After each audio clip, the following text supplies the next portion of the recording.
आपका स्वागत हमारे चैनल पर। 5 अगस्त 2019 को कश्मीर से धारा 370 हटाकर मोदी सरकार ने यह दिखा दिया कि सरकार कितने बड़े बड़े फैसले आसानी से ले सकती है। इससे पहले चाहे वो महबूबा मुफ्ती हो या अलगाववादी नेता, जो ये कहते थे अगर 370 धारा यहां से हटी तो तिरंगा उठाने वाला कोई नहीं बचेगा, लेकिन उसके बाद गृह मंत्री अमित शाह 370 भी हटाते हैं और वहीं पर पीओके की भी बात करते हैं, लेकिन उसके बाद भी कोई भी इस पर कुछ नहीं कर पाया।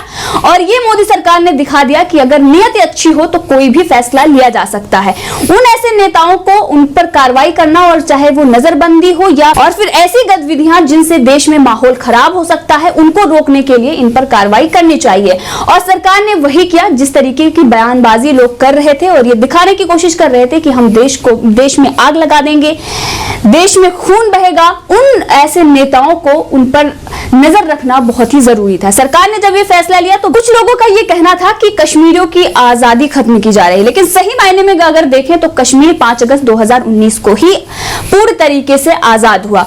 इससे पहले किस तरीके से वहां का संविधान और अलग उनका झंडा होता था और किस तरीके से ये कहा जाता था, उनके पक्ष में लोग ये कहते थे कि उनके पास रोजगार नहीं है और इसीलिए वो पत्थर उठाते हैं, इसीलिए वो आतंकवादी बनते हैं। आखिर क्यों सरकार 370 नहीं हटाती? क्योंकि वो अपनी तुष्टीकरण की राजनीति के लिए, अपने चुनावी फायदे के लिए इस मुद्दे पर कोई भी काम नहीं कर रही है। अगर हम भी किसी से सवाल पूछते थे सरकार ऐसा क्यों कदम नहीं उठा रही, तो लोग कहते थे कि अपने चुनावी फायदे के लिए इस तरीके का काम किया जा रहा है। लेकिन जब मोदी सरकार ने यह फैसला ले लिया और 370 हटा दिया, उसके बाद वही लोग हैं जो ये कहते थे कि सरकार इसीलिए फैसला नहीं ले रही है और सरकार लेगी भी नहीं, क्योंकि उसको पता है कि तुष्टीकरण की राजनीति जो कांग्रेस करती आ रही है सेम वही भाजपा भी कर रही है। लेकिन मोदी सरकार ने यह साबित कर दिया कि ऐसा नहीं है।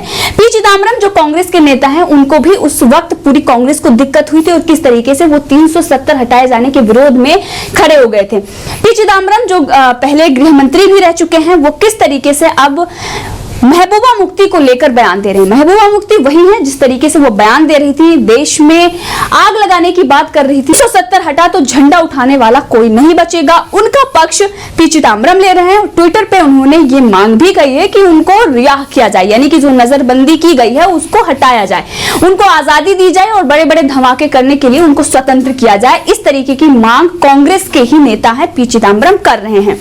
उन्होंने ट्विटर पर यह लिखा है कि पीएसए के तहत सुश्री महबूबा मुफ्ती की नजरबंदी का विस्तार कानून का दुरुपयोग है और नागरिकों के संवैधानिक अधिकारों पर हमला है। 61 वर्षीय मुख्यमंत्री 24 घंटे सुरक्षा गार्ड से संरक्षित व्यक्ति, सार्वजनिक सुरक्षा के लिए खतरा कैसे हैं? बाद उन्होंने बताया कि उन्होंने यानी कि महबूबा मुफ्ती उन शर्तों को जारी करने के प्रस्ताव को सही ढंग से खारिज कर दिया जो कोई भी स्वाभिमानी राजनीतिक नेता मना कर देता है। उनकी नजरबंदी के लिए दिए गए कारणों में से एक उसकी पार्टी के झंडे का रंग हाथी का पात्र था। उन्हें अनुच्छेद 370 के निरस्तीकरण के खिलाफ क्यों नहीं बोलना चाहिए? क्या ये स्वतंत्र भाषण के अधिकार का हिस्सा नहीं है? एक मामले में पेश वकील में से एक हूं, मगर मैं अनुच्छेद 370 के खिलाफ बोलूं जैसा कि मुझे करना चाहिए। क्या सार्वजनिक सुरक्षा के लिए खतरा है? हमें सामूहिक रूप से अपनी आवाज बुलंद करनी चाहिए और महबूबा मुफ्ती को रिहा करने की मांग करनी चाहिए। यानी कि पी चिदंबरम ये कह रहे हैं कि 370 हटाकर सरकार ने अच्छा नहीं किया, जबकि पूरा देश खुश था और स्वागत कर रहा था। जो पाकिस्तान को समर्थन करने वाले लोग हैं, ऐसे लोग कभी भी 370 के हटने के बाद खुश नहीं होंगे, क्योंकि वो चाहते थे कि कश्मीर पाकिस्तान को दे दिया जाए। और पाकिस्तान जिस तरीके से अब इस वक्त भी वो चुप नहीं बैठ रहा, किस तरीके से अपने प्रोपेगेंडे, तमाम तरीके की बातें जो पहले भी वो करता आ रहा है लेकिन कुछ हुआ नहीं उससे, अब वो काला दिवस के रूप में मनाने जा रहा है। वहीं पर कांग्रेस भी इसे काला दिवस के रूप में मनाएगी, क्योंकि पाकिस्तान इशारा करे और कांग्रेस यहाँ पर बैठे उसके इशारे के साथ काम ना करे, हो ही नहीं सकता। कुछ ऐसे लोग हैं जो महबूबा मुफ्ती की बेटी, उन्होंने भी यही कहा। उन्होंने कहा हम काला दिवस के रूप में मनाएंगे और आतंकवाद इससे खत्म नहीं होगा अगर 370 हटा है। लेकिन जो सुरक्षा एजेंसियों की रिपोर्ट सामने आ रही है उससे ये साफ है कि किस तरीके से 370 हटने के बाद वहां आतंकवादियों को चुन चुन कर मारा जा रहा है और किस तरीके से वहां पर विकास हुआ है, अमन चैन है। लेकिन ऐसे लोग जो तरीके के भड़काऊ भाषण देते थे, और जैसा कि आप सभी जानते हैं कि किस तरीके से युवाओं को भटकाने के लिए उनको किस तरीके से आतंकवादी बनने पर ये मजबूर करते हैं, दूसरी तरफ अपने बच्चों को नेता बनाने के लिए बाहर विदेशों में पढ़ाते हैं और जो कश्मीरी युवा हैं उनको भटकाने के लिए, उनको बरगलाने के लिए उनको सड़कों पर उतारते हैं। और कांग्रेस ये काम 70 सालों से करती आ रही है। और कश्मीर में जो अलगाववादी पार्टियां हैं वो सत्ता में बने रहने के लिए इस तरीके के हथकंडे अपनाती थी। कांग्रेस कभी भी नहीं चाहती थी कि 370 हटे, क्योंकि उसके पास एक मुद्दा था। तमाम तरीके की चीजें हैं जो कांग्रेस करती है ताकि उसको राजनीतिक फायदा हो, चाहे वो 370 हो या ट्रिपल तलाक का मामला हो। जब मुस्लिम महिलाएं 3 तलाक के खिलाफ खड़ी हुई थी तब भी कांग्रेस किस तरीके से उन पर बर्बरता कर रही थी। एक तरफ ये अल्पसंख्यकों की आवाज को दबाते हैं, दूसरी तरफ ये उनकी आवाज बुलंद करने की बात करते हैं। ये वही बात हुई जो लोकतंत्र की ये दुहाई देते आ रहे हैं। पी चिदंबरम जिस तरीके से इस ट्वीट में उन्होंने कहा कि धारा 370 हटाने के खिलाफ अगर मैं बोलूंगा जो मुझे करना चाहिए, क्या सार्वजनिक सुरक्षा के लिए खतरा है। लेकिन इस तरीके का बयान महबूबा मुफ्ती ने दिया था, उससे ये साफ हो गया कि कितनी नफरत इनके दिल में तिरंगे के लिए है और देश के लिए। ऐसे लोगों को आजीवन कारावास होना चाहिए, जबकि ऐसे लोगों को खुला छोड़ दिया जाता है। राजनीतिक फायदे के लिए ऐसे लोगों के साथ गठबंधन भी कर लेते हैं कुछ लोग, लेकिन इनको याद रखना चाहिए कि कभी भी भविष्य में ऐसे जो आतंकवादी हैं उनके साथ नहीं आना चाहिए, क्योंकि ऐसे लोग हैं जो देश के लिए खतरा हैं। जब ये इस तरीके के कारनामे कर रहे हैं, कश्मीर में इस तरीके से ये आग लगाने की बात कर रहे हैं, तो वो देश को कभी भी तोड़ सकते हैं। ऐसे लोगों पर कभी भी भरोसा नहीं करना चाहिए, चाहे वो कोई भी पार्टी हो।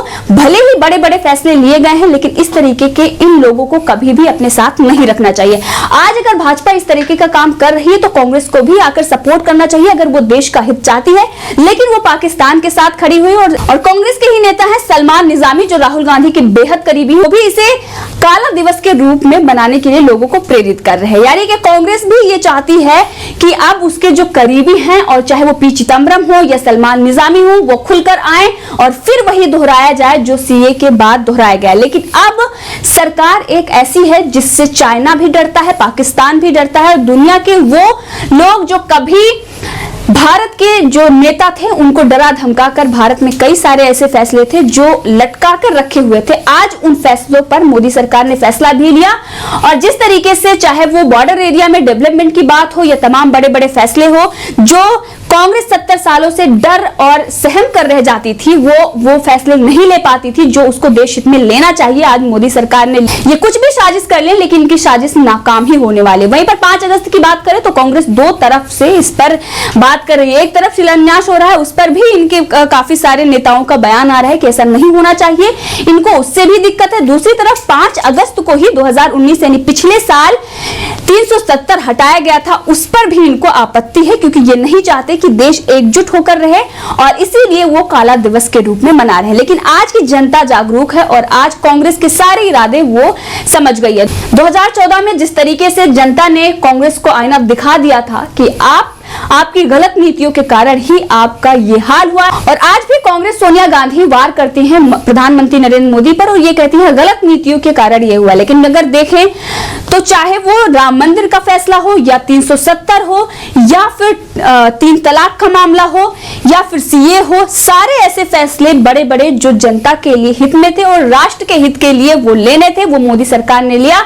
और उनकी जो नीति है, चाहे वो विदेश नीति हो या देश की नीति हो, जिस तरीके से वो काम कर रहे हैं, इसी से जनता आज उनको चुन रही है। और कांग्रेस को किस तरीके से लात मार रही है ये कांग्रेस भी देख रही है। और कश्मीर में जिस तरीके से आज अमन शांति है, आतंकवादियों को चुन चुन कर मारा जा रहा है, सबसे ज्यादा दुख कांग्रेस, पाकिस्तान और जो अलगाववादी नेता है उन्हीं को हो रहा है, क्योंकि वो उनके जो मंसूबे थे उस पर पानी फिर गया है और अब वो अपनी राजनीतिक रोटियां नहीं सेक पाएंगे, और इसीलिए इस तरीके की बयानबाजी कर रहे हैं, चाहे वो चिदंबरम हो या राहुल गांधी के करीबी सलमान निजामी हो।